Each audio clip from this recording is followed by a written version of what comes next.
தொடர்பாக ஆளுநர் சில விளக்கங்களை கேட்டதன் அடிப்படையில் அவரை விஜய் மீண்டும் சந்திக்க வந்துள்ளதாக தற்போது தகவல் வெளியாகியிருக்கிறது.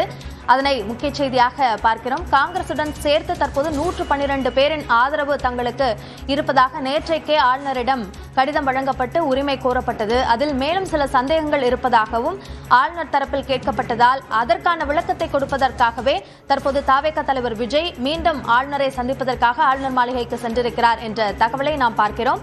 ஆட்சி அமைத்தால் மேலும் 6 பேரின் ஆதரவை எப்படி பெறுவார் என்று ஆளுநர் மாளிகை விளக்கம் கேட்டிருப்பதாக தெரிகிறது. அதற்கான விளக்கத்தை கொடுப்பதற்காகவே விஜய் சந்திக்க சென்றிருக்கிறார்.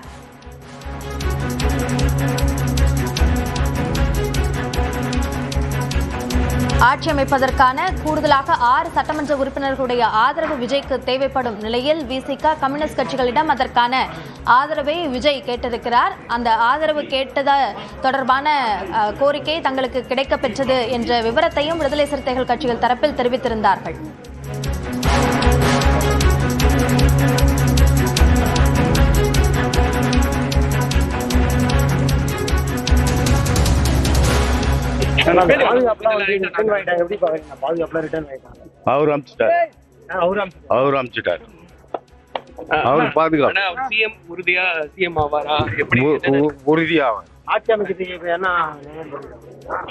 ஆட்சி அமைப்பார். எந்த இதுவும் இல்லை. ஆட்சி அமைப்பு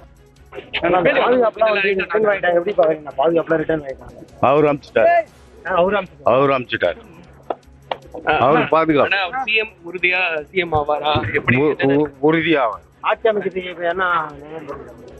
உறுதியா ஆட்சி அமைப்பார். எந்த இதுவும் இல்லை. ஆட்சி அமைப்பு இல்லை.